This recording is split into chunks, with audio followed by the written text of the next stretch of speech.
ibifaru bigaragara ko ari iby'intambara ku ruhande rw'umuryango w'abibumbye, nkurikije ibyo ndi kubona. Ahubwo uretse igifaru cyari kiri imbere, ndabona harimo n'andi makamyo ashobora kuba atwara amazi.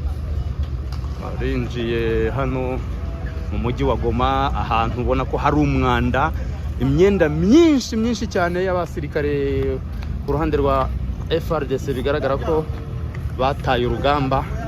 Hari n'ingofero nyinshi cyane, ingofero zimwe zishobora kuba zarindira umuntu umutekano, harimo amajaketi yandi y'intambara. Ibifaru nabyo murabibona.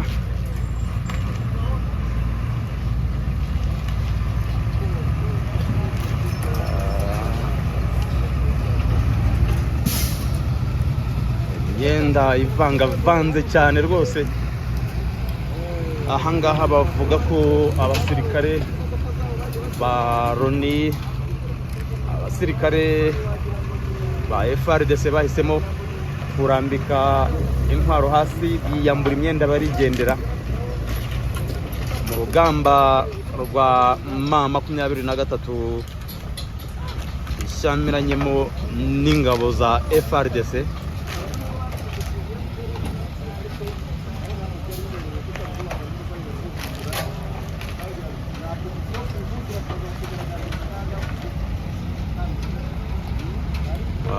Kumenya ngo izi modoka ziturutse he byo uko turi bashya muri uyu mujyi nta biragoye.